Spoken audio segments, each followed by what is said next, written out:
Today we are reviewing the Primal Spirit Iberian line dog food, and this is a food that claims to have all the bells and whistles. They claim to add natural raw ingredients, no gluten, no meat meal, no artificial colors or flavors, and not extruded. Nothing is extruded in this dog food. Now we are going to determine whether this is a good or a bad food, but before we start I want you to know that we have not taken any commission whatsoever, and that so that we on this channel can review everything from a unbiased opinion. We give our own opinion and we do not take commission from anyone, so that you, the consumer, can make an informed decision. Now, before we start with the actual review, I want you to not trust or to at least doubt any claims any company tells you on the front of the packaging,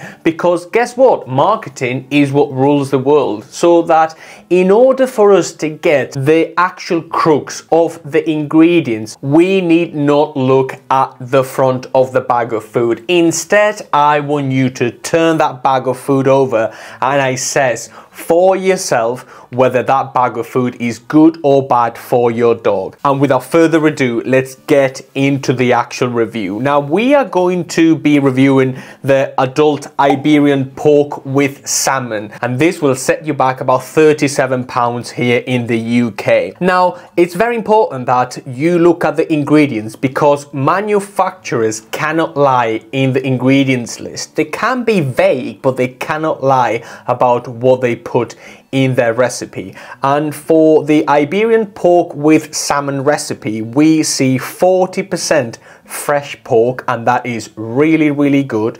We then have 30% fresh salmon, and that comprises about 70% of this bag of dog food, which is phenomenal. We then have rice, which is white rice, and then all the bits and bobs like brewer's yeast and millet beet and turmeric, which is quite beneficial for your dog actually. So we don't have that many ingredients. We have fresh pork, fresh salmon, and we have rice, which is white. Now the next recipe we are going to look at is the adult Rebel Farm chicken and fish. So they tend to be doing different proteins all together instead of a single protein, and that seems to be good in my opinion, and this will set you back about £40 here in the UK for a big sack of food, about 12 kilos. The composition, we have 45% fresh chicken, which is good. We then have 20% fresh fish, which is really good. We then go into rice, your beet pulps and your brewer's yeast and your turmeric, carrots, apples and rosemary, which are all pretty good bits. Now we have again the first two ingredients being fresh chicken and fresh fish, and then we get into rice. So they seem to be putting white rice in every single recipe as filler, as the carbohydrate of choice, which we are going to talk about in a few moments. The third food we are going to review is the Iberian pork with sardine. Now sardine is quite a novel protein. You don't see many sardine based foods, so I do like something a bit more out there, a bit more eccentric. Having said that, 40% is fresh pork, and that's the first ingredient. We then go into 30% with fresh sardines, and then we go again into the white rice, the millet beet, the brewer's yeast and the turmeric, which are all pretty good things apart from the rice. Now let's get straight into the rice argument. Now rice is a grain, and rice needs to be cooked in order for your dog to absorb it. There's two problems with rice mainly. Well, there's a few. The first one is that it is a grain. It is not biologically appropriate for your dog.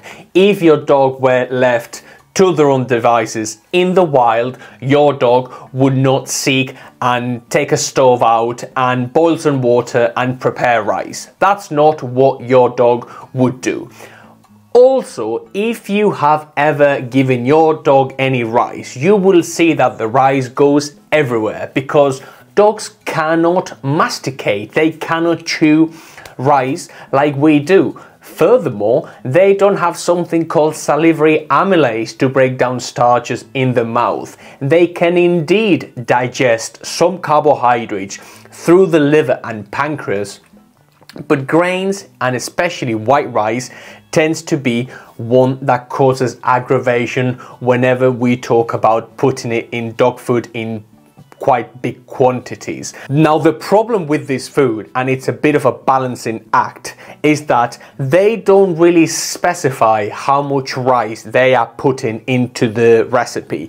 They do not tell you how much is going into the blender. They do specify how much protein it's going into the blender, but they don't tell us about the white rice. That, in my opinion, is a bit deceiving, and I do not like that.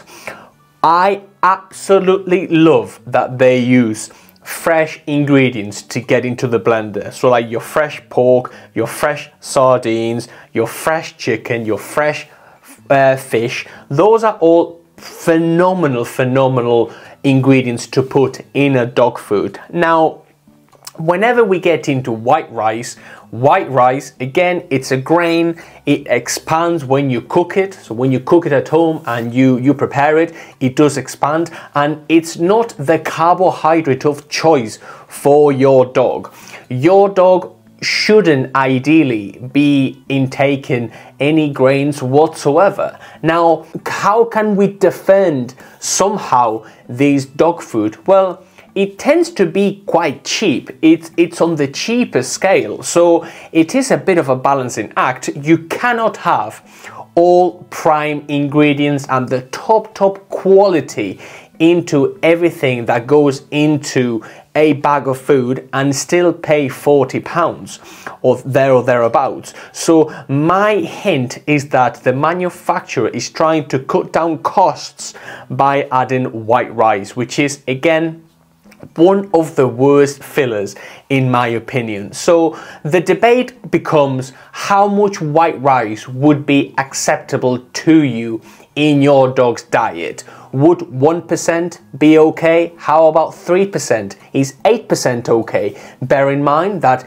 it's likely going to double or maybe a bit more. So if you give your dog 5%, it might be 10%. Just like whenever you cook something like chicken, the chicken breast might shrink when you cook it at home. So that's another thing. And with this company, we see that they do not disclose how much white rice is going into the blender. I personally do not like rice or any other grains in dog food. The question becomes, what percentage is right for you? How much can you cope with? Is 5% okay? Is 30% okay? And it might be different for different people. This seems to be a budget brand, and they mix some fresh ingredients with some pretty bad fillers. I would have preferred something like sweet potato or something like oats, which tend to be lower in the glycemic index, or even potato. But again, I am not in charge of this company, and personally I struggle getting past the rice. The fresh meats are wonderful. Now they have to put white rice in order to make it a bit cheaper. What do you think? Is your dog doing okay on this food, or are you looking at something like this for your dog?